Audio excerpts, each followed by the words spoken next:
মা মারা যাওয়ার কিছুদিন পর মায়ের ঘর পরিষ্কার করতে গিয়ে মায়ের হাতে লেখা একটা চিঠি পাই, তার একমাত্র ছেলে।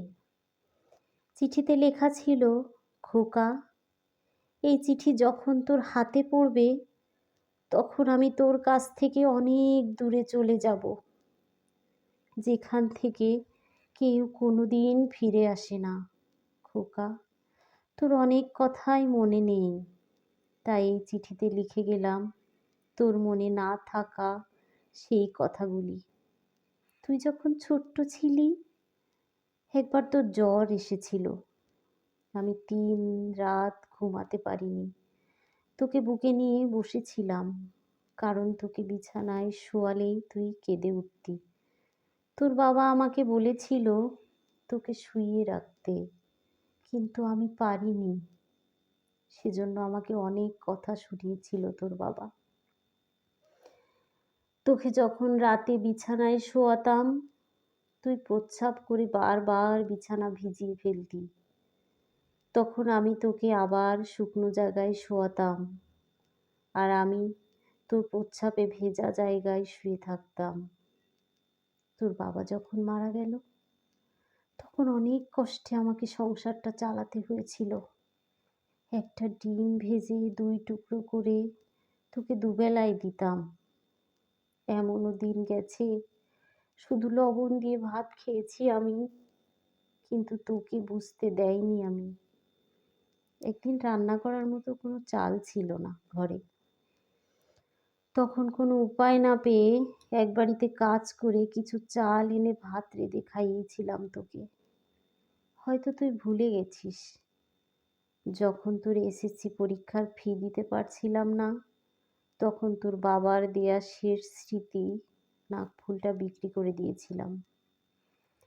আরও অনেক কথা আছে যা লিখতে গেলে হয়তো খাতা শেষ হয়ে যাবে, কিন্তু লেখা শেষ হবে না। ভাবছিস এত কথা তোকে কেন লিখে গেলাম? খোকা, তুই যখন বড় হলি, একটা ভালো চাকরি পেলি, এর কিছুদিন পর বিয়ে করলি, তখন আমি তোদের নিয়ে ভালোই ছিলাম। মনে আছে খোকা?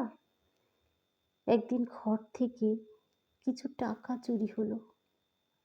সেদিন তুই আমাকে জিজ্ঞেস করেছিলি আমি তো টাকার ব্যাপারে কিছু জানি কি না। তুই আমাকে সরাসরি কিছু না বললেও আমি বুঝতে পেরেছিলাম তুই আমাকে চোর ভেবেছিলি। এর কিছুদিন পর তুই আমাকে চোরের অপবাদ দিয়ে অন্য একটি ঘরে রেখে দিলি। খোকা, আমার সেই ঘরটিতে থাকতে অনেক ভয় করত, কারণ ঘরটি তোদের কাছ থেকে অনেক দূরে ছিল। খোকা, তোকে একদিন বলেও ছিলাম আমার একা থাকতে ভয় লাগে। তুই বলেছিলি মরণ আসলে যে কোনো জায়গায়ই আসবে। আমার হাঁটুর ব্যথাটা বেড়েছিল, তাই তোকে বলেছিলাম খোকা আমাকে কিছু ওষুধ কিনে দিবি। তুই বলেছিলি এই বয়সে ওষুধ খাওয়া লাগে না, এমনি এমনিই ঠিক হয়ে যাবে। খোকা, বিছানা থেকে উঠতে পারতাম না, শরীরে ফোস্কা পড়ে গিয়েছিল, শরীর থেকে পচা গন্ধ আসতো। কতদিন স্নান করিনি তা ঠিক ভুলতে পারবো না। খোকা, তোর ঘরটা ছিল আমার ঘরের থেকে অনেক দূরে। কখন আসিস কখন চলে যাস আমি কিছুই দেখতে পারতাম না। তবু পথের দিকে তাকিয়ে থাকতাম। খোকা, তুই যখন ছোট ছিলি আমি খেতে বসলে তোকে কোলে নিয়ে খেতে বসতাম, তবু কখনো তোকে চোখের আড়াল হতে দিতাম না। খোকা, তুই যখন আমার কোলে পায়খানা করে দিতি, তোর পায়খানা পরিষ্কার করতে আমার একটু ঘৃণা লাগতো না, কিন্তু তুই যখন আমার কাছে আসতি তখন নাকি রুমাল দিয়ে আসতি। কেন রে খোকা? আমার শরীর দিয়ে গন্ধ আসতো বলে? এক কাপড়ে আমাকে কত মাস যে থাকতে হয়েছে তা আমি ঠিক বলতে পারবো না রে খোকা। তুই যখন অনেক দিন পর একবার আমাকে দেখতে এসেছিলি, আমার খুব ইচ্ছা করছিল তোকে বুকে জড়িয়ে ধরি, কিন্তু খোকা পারিনি তোকে বুকে জড়িয়ে ধরতে, কারণ আমার শরীরে তো অনেক ময়লা ছিল।